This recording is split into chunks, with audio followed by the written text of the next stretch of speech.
Guys, my name is Debbie and I'm an intuitive reader as well as a medium here, and I'm here to give some type of messages from beyond. Hopefully this does help and resonate for whomever this is meant for. Let's get into it here. I'm burning a little bit of sage. It's struggling to extinguish itself here.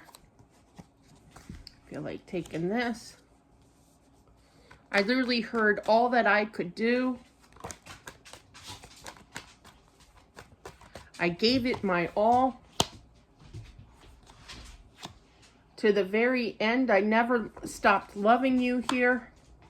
I feel that this is a person that is basically it's a male energy that passed on, obviously.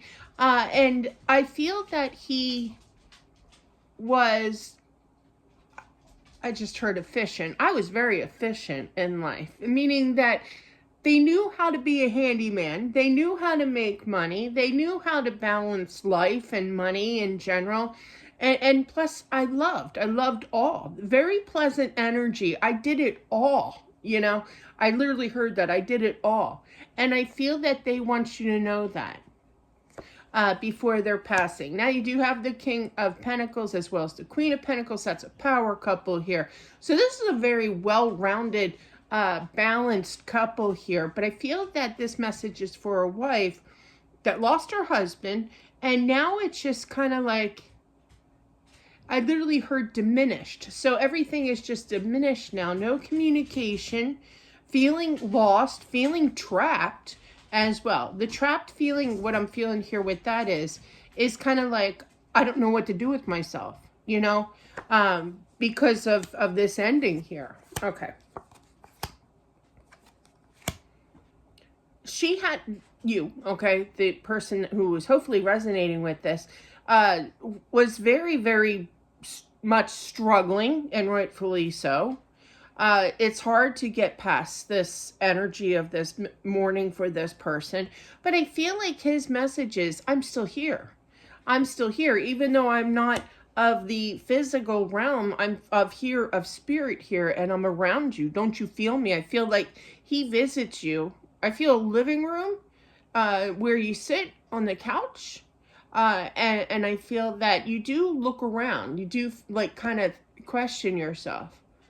They're bringing up the time when my husband was in the hospital, and his dad, who passed in 1985, my husband's father, passed then, and I had this smell of pipe smell, and the only person I knew that had a pipe growing up was my, oh God, what was his name? Oh God, that's terrible not to remember.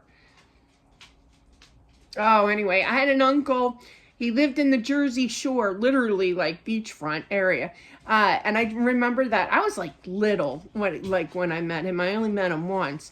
But yeah, gosh, that's going to drive me nuts. This is definitely not him, obviously.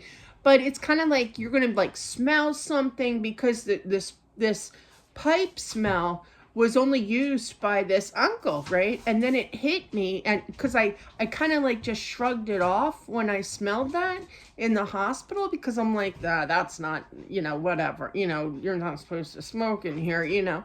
And then I kind of brushed off, and he knew it too, that I brushed him off. And then all of a sudden, bam! This big puff of smoke smell, pipe smell, just came right into my face. Like he was blowing it intentionally in my face to get my attention. And that's when I knew. I realized then that it was his dad, my husband's father, who passed in 84, smoked a pipe. And that was him. So I put two and two together. But anyway, so it's kind of like this energy. I did ask my husband, how did your dad enjoy blowing that smoke, that big pile of smoke in my face? And he laughed. But yeah, so we all know what's going on here with his father. But I feel that there's this energy of either you smell something or you feel his energy. Could be smelling something, something fragrant. I just heard fragrant, that you would remember of me. Okay, so it's kind of like confusion, like, did I just do that, or did I just feel that? I mean, kind of energy. And that's him I literally heard working his magic, and he just laughed. So But yeah, that was definitely him. I feel like you were asking for some kind of sign, some kind of to be known that he is definitely around, and that was your sign right there. And he's pretty proud of himself, I have to say, too.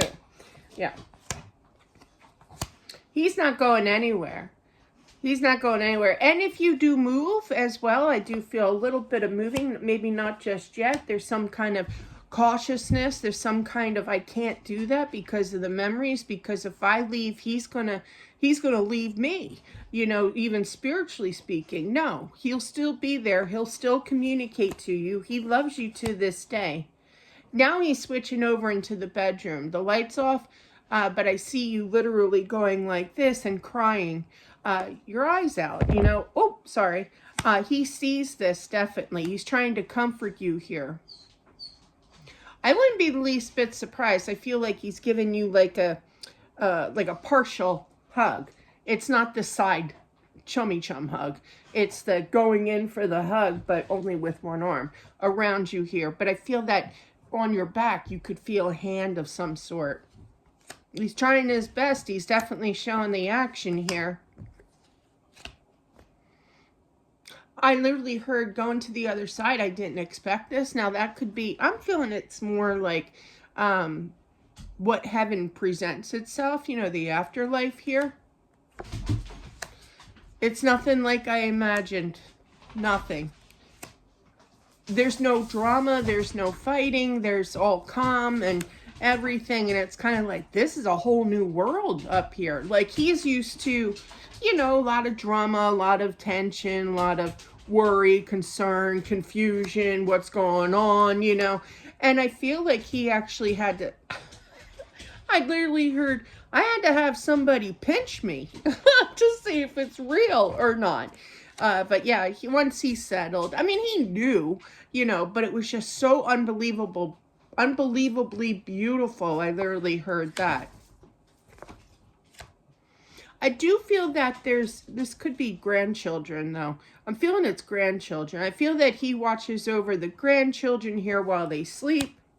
He doesn't want to disturb, he doesn't want to scare them or anything, so he kind of like creeps in. And there are times where he kind of second guesses himself if he should do that because he doesn't want to scare them. Yeah, he does definitely find, when they're having problems, one of the grandchildren's having problems with bullying, I feel.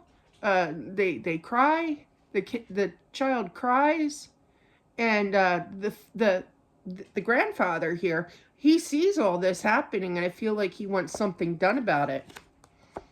Or he's going to, I literally heard, or I'm going to take care of it myself. I feel like he prays for this child that things will get better. He's chatty. I like him.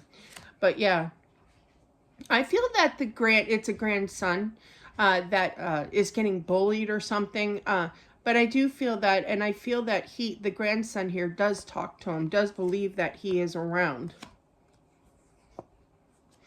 And I feel that the stories that this grandson tells him is about his day at school. There's some kind of, something really needs to take care of. That's one thing I will not tolerate. And I'll probably be like him one day on the other side. And I'll be like, how dare you go after my kid? You know, like I'm mother hen 110%. So, but I feel like he gets bothered because it's 3 other boys. I feel that, but there's always one ringleader, you know, that takes charge. That is the head bully here.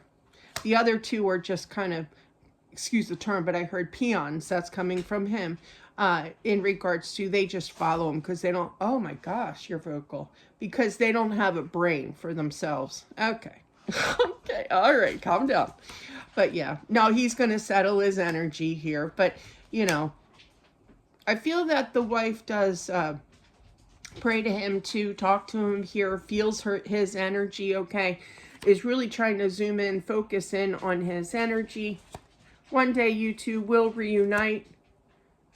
I'll have roses. I literally heard, or flowers. I heard roses first and then flowers. So that might be your specific go-to flower that you've always loved.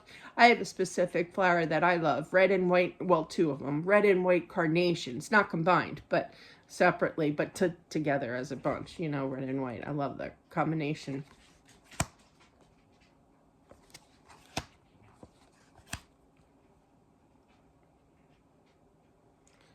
Somebody I feel like a family or a friend. I'm feeling it's more friend. They do say the darndest things. You know, I feel like their intentions are good. Ah, I don't know if I can say that or not, but all right, story time. So my father passed by his own choosing. Different energy, different situation, I know. But because he was, I mean, let's admit it. I can't say certain words on here, but the way that he chose to pass on, you know, I'm struggling here when I talk slower, on how to properly put things without getting in trouble with YouTube here, because there are rules. You know, people, this one lady that I knew from when I was little, she worked with my dad. You know, we were all one big happy family in the world of Xerox, you know.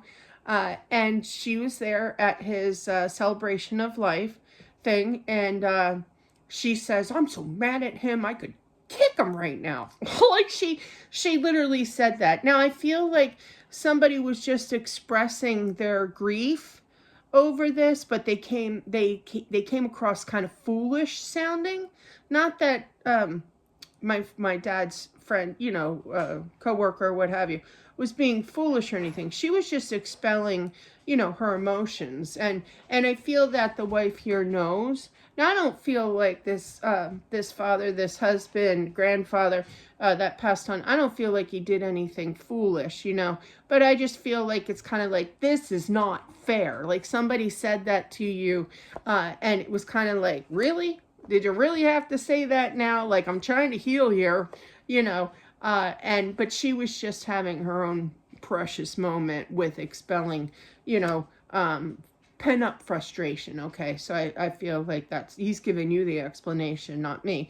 But yeah, definitely. So yeah, just balance it out. You know, people have to, all kinds of people have to all kinds of express how they really feel, you know. It was just like poor timing being in front of you when she said that. So, because it can be a trigger moment, you know.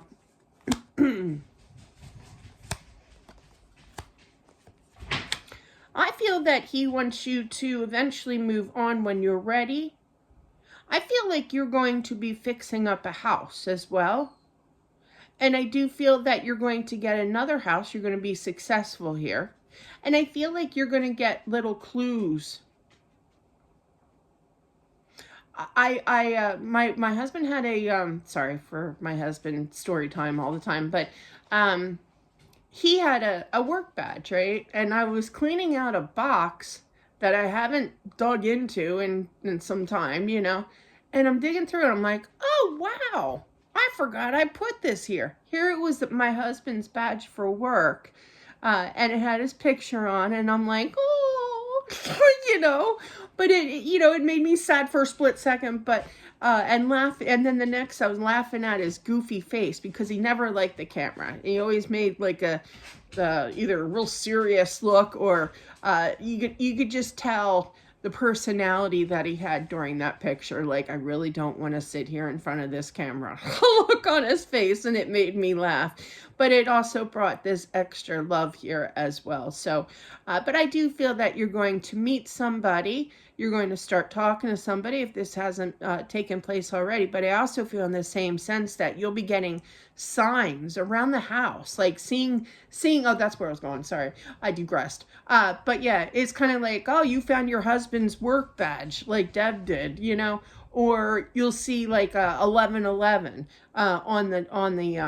on the clock, on your phone, or what have you, the microwave.